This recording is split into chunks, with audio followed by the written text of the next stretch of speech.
Jemi sot këtu për inaugurimin e gjendjes civile pranë njësisë administrative numër 6.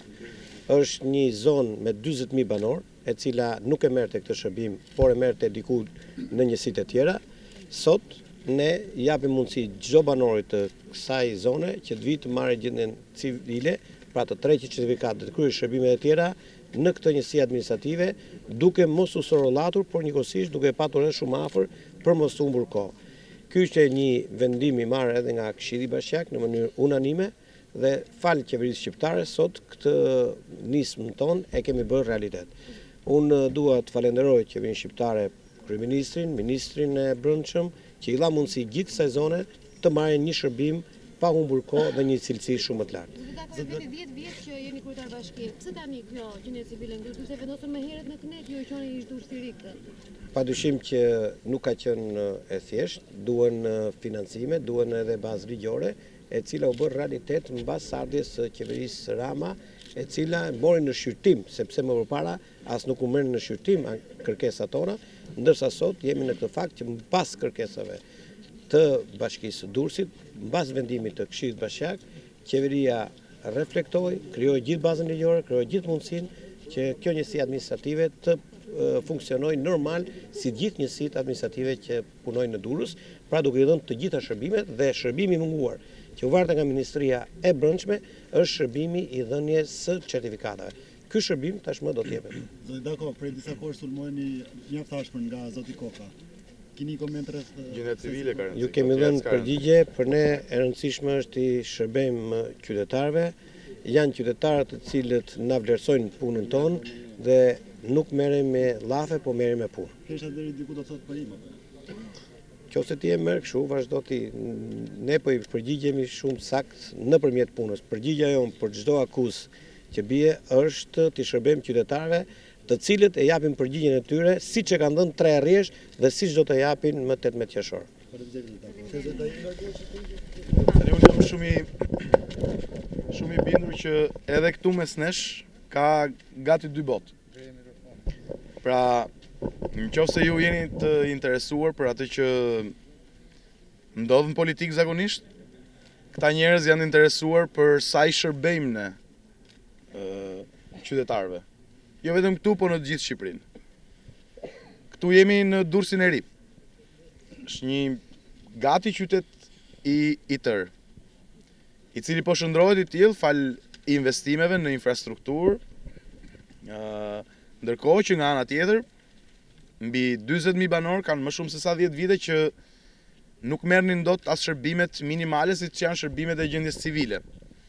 Dhe ishte pa konceptueshme të bëje 10 kilometra për të shkuar dhe për të marrë një certifikat. Kjo nuk ndodh. Ndaj me qeverinë e kaluar që vendosi ta kthente në një njësi administrative, duhet kishte ndodhur që këtyre njerëzve t'i jepej edhe një mundësi të merrnin shërbimet e tyre, siç është edhe patjetër zyra e gjendjes civile. Ky është eksaktësisht shembulli se si mund të vihet, mund të premtohet për qytetarët, mund të ketë lloj-lloj përbetimi, në çdo fushat ju vinë nder, me çdo angazhim, me çdo premtim, por kur vjen puna, qytetarët janë ata që harrohen. Kjo është Shqipëria që lam pas, dhe kjo dallon shumë nga Shqipëria që po ndërtojmë për të ardhmen, nga Shqipëria e gjeneratës tjetër. Ku kanë rëndësi jo fjalët, po puna. Unë e di që deri dje shumë nga ju shkonin disa kilometra për të marrë një certifikat. Sot, mbi 40.000 qytetarë, të gjitha shërbimet e gjendjes civile i kanë këtu. Kjo ndoshta nuk është e pamjaftueshme, nuk është e mjaftueshme, dhe jam shumë i bindur, ne e dim që është e pamjaftueshme për gjithçka ka nevojë kjo zonë. Por po e nisim nga gjërat që bëhen, duke ndërtuar besimin reciprok me ju dhe me çdo qytetar të kësaj zone. Sepse kemi ende nevojë për të bërë gjëra më shumë. Por mbi të gjitha kemi ende nevojë për besimin tuaj, duke ju treguar se po ne punojmë dhe po kemi nevojë për besimin tuaj që të bëjmë ato që nuk janë bërë kurrë më parë. Kjo zyrë këtu mbrapa është shembulli i të shkuarës, i qeverisë që kishim, që i lakta qytetarët bënin 10 kilometra vetëm për të marrë një certifikat. Ndaj mungon të shërbimi i gjendjes civile. Ne sot hapim këtë zyrë të re, ku çdo shërbim i gjendjes civile është për qytetarët e zonës. Dhe ndërkohë do vazhdojmë pas një diskutim me gjithçka tjetër i ka munguar kësaj zone, ashtu siç po bëjmë në çdo njësi, në çdo lagje, në çdo qytet, në gjithë Shqipërinë. Pra ne jemi të bindur t'i dedikohemi punës dhe jo llafeve.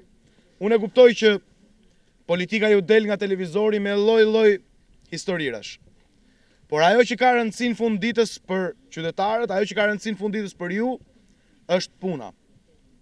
Ndaj, jam shumë i bindur dhe sot kur të shkoni në shtëpi, pasi dëgjoni lajme të paktën do jeni të qetë, se një gjë që ju mungonte prej 10 vitesh, sot e keni efektive këtu në Durrësin e Ri, që është zyra e gjendjes civile. Dhe po kështu, do bëjmë dhe me infrastrukturën dhe me investimet në Durrësin e Ri dhe në çdo lagje dhe në çdo qytet të Shqipërisë. Zoti ministri, kjo nuk u bën në prag fushatës elektorale, edhe për fushatë elektorale. Jo, ka një vit që punojmë bashkë me Evangjushin, me Bashkinë e Durrësit, me administratorin për ta bërë realitet.